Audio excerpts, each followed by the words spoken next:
9 August 2025 शनिवारी रोजी आहे रक्षाबंधन. या सणाचे महत्त्व, शुभमुहूर्त, धार्मिक आणि वैज्ञानिक दृष्टिकोन तसेच राखी बांधण्याची योग्य वेळ आणि विधी याबद्दल चला संपूर्ण सविस्तर माहिती जाणून घेऊया. सर्वात आधी तर रक्षाबंधन म्हणजे काय बघूया. रक्षाबंधन हा हिंदू धर्मातील सर्वात महत्त्वाचा आणि भावनिक सणांपैकी एक आहे. हा सण भाऊ आणि बहीण यांच्यातील प्रेम आणि विश्वासाचं प्रतीक आहे. हिंदू पंचांगानुसार श्रावण महिन्याच्या पौर्णिमेला हा सण साजरा केला जातो. या दिवशी बहीण आपल्या भावाच्या मनगटावर पवित्र धागा म्हणजेच राखी बांधते आणि त्यांच्या सुरक्षिततेसाठी प्रार्थना करते. तर भाऊ आपल्या बहिणीचं आयुष्यभर रक्षण करण्याचं वचन देतो. हा सण केवळ धार्मिकच नाही तर सामाजिक आणि भावनिक दृष्ट्याही खूप महत्त्वाचा आहे. राखी ही केवळ एक धागा नाही तर ती प्रेम, विश्वास आणि जबाबदारीचं बंधन मानलं जातं. चला आता जाणून घेऊया 2025 मधील रक्षाबंधनाच्या शुभ मुहूर्ताबद्दल. द्विक पंचांगानुसार यंदा रक्षाबंधन 9 ऑगस्ट 2025 रोजी शनिवारी साजरा होणार आहे. राखी बंधनासाठी शुभ वेळ सकाळपासून सुरू होईल, पण सर्वात योग्य वेळ आहे दुपारी 1:23 पर्यंत. 8 ऑगस्ट 2025 रोजी दुपारी 1:40 पौर्णिमा तिथी सुरू होणार आहे आणि 9 ऑगस्ट रोजी दुपारी 1:23 पर्यंत ही पौर्णिमा तिथी असणार आहे. या दिवशी आयुष्मान, सौभाग्य आणि स्थिर योग असतील, जे राखी बांधण्यासाठी अतिशय शुभ मानले जात आहेत. 8 ऑगस्ट रोजी दुपारी 2:12 9 ऑगस्ट रोजी पहाटे 1:52 पर्यंत भद्रा काळ असणार आहे आणि हिंदू धर्मग्रंथानुसार या भद्रा काळात राखी बांधणं अशुभ मानले जातं, त्यामुळे हा काळ टाळावा.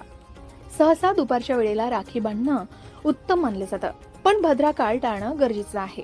म्हणूनच 9 ऑगस्ट रोजी सकाळी भद्रा काळ संपल्यानंतर विशेषतः दुपारच्या वेळी राखी बांधण्याचा शुभ मुहूर्त उत्तम आहे.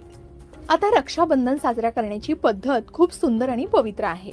चला तीही जाणून घेऊया आणि राखी बांधण्याची विधी बघूया.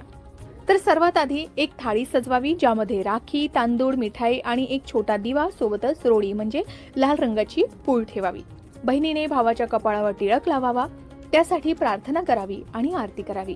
त्यानंतर बहिणीने भावाच्या उजव्या मनगटावर राखी बांधावी आणि त्याच्या दीर्घायुष्यासाठी आशीर्वाद मागावे.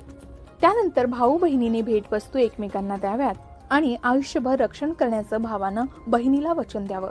ही विधी भावनिक आणि आध्यात्मिक बंधनाला आणखी मजबूत करते असं सांगितलं जातं. आता रक्षाबंधनानंतर एक प्रश्न नेहमी विचारला जातो की राखी मनगटावर किती दिवस ठेवावी. धार्मिक दृष्टिकोनातून याबाबत काही नियम आणि श्रद्धा आहेत. तर धार्मिक दृष्ट्या राखी काढण्यासाठी कोणता खास दिवस किंवा वेळ निश्चित नाही, पण भाऊ त्याच्या श्रद्धेनुसार आणि आवडीनुसार राखी ठेवू शकतो. राखी ही श्रावण पौर्णिमेपासून भाद्रपद अमावस्येपर्यंत म्हणजे साधारणतः 15 दिवस ठेवता येऊ शकते. काही जण 3, 7 किंवा 11 दिवस राखी ठेवतात, तर काही जण जन्माष्टमी किंवा गणेश चतुर्थीच्या दिवशी राखी काढतात. काहींच्या मनगटावर तर वर्षभर ही राखी टिकून असते. असं म्हणतात राखी किमान 24 तास मनगटावर ठेवावी आणि पितृपक्ष सुरू होण्यापूर्वी तरी काढावी. राखी काढल्यानंतर ती पाण्यात विसर्जित करावी किंवा पवित्र ठिकाणी ठेवावी, जेणेकरून तिचा अनादर होणार नाही. आता जाणून घेऊया वैज्ञानिक दृष्टिकोनातून राखी किती दिवस ठेवावी. तर राखी सामान्यतः कापूस किंवा रेशमी धाग्यापासून बनलेली असते. ती पाणी किंवा धूळ यांच्या संपर्कात आल्यास घाण होऊ शकते, ज्यामुळे बॅक्टेरियाचा धोका वाढतो. त्यामुळे राखी स्वच्छ असेल तरच जास्त काळ ठेवावी. वैज्ञानिक दृष्ट्या राखी जास्त काळ बांधल्यानं मनगटाच्या नसांवर दबाव येऊ शकतो, ज्यामुळे रक्ताभिसरणावर परिणाम होऊ शकतो. क्वचितच प्रसंगी रक्ताच्या गुठळ्या होण्याचा धोकाही असतो. म्हणूनच राखी जास्तीत जास्त काही दिवस ठेवावी आणि ती खराब झाल्यास ताबडतोब काढावी असा सल्ला दिला जातो.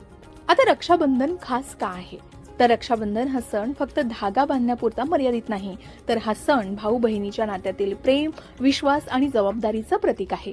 आजच्या काळात रक्षाबंधन केवळ सख्या भावंडांपुरतच मर्यादित नसून चुलत, मावस भाऊ बहीण तसेच जवळचे मित्रमैत्रिणीही राखी बांधून हे बंधन साजरं करतात. या सणामुळे कुटुंब एकत्र येतं, प्रेम वाढतं आणि एकमेकांप्रती असलेली बांधिलकी दृढ होते. आता रक्षाबंधन साजरा करताना कोणत्या गोष्टी टाळाव्यात, तर भद्रा काळात राखी बांधू नये. व्रतराजासारख्या हिंदू धर्मग्रंथानुसार भद्रा काळात कोणतेही शुभ कार्य करू नये. राखी काढल्यानंतर ती फेकून देऊ नये, ती पाण्यात विसर्जित करावी किंवा पवित्र ठिकाणी ठेवावी. राखी जास्त काळ ठेवताना स्वच्छतेची काळजी घ्यावी, जेणेकरून त्वचेच्या समस्या उद्भवणार नाहीत. तर मित्रांनो, रक्षाबंधन हा सण आपल्याला प्रेम, विश्वास आणि एकतेची शिकवण देतो. यावर्षी 9 ऑगस्ट रोजी हा सण आपल्या भावंडांसोबत उत्साहाने साजरा करा, शुभ मुहूर्ताचं पालन करा आणि आपल्या नात्यांना आणखी मजबूत करा. तुम्हाला आणि तुमच्या कुटुंबाला रक्षाबंधनाच्या हार्दिक शुभेच्छा. तुम्हाला रक्षाबंधनासंबंधित आणखी काही प्रश्न पडले असतील तर कमेंटमध्ये विचारा. त्याची योग्य माहिती देण्याचा प्रयत्न आम्ही नक्कीच करू.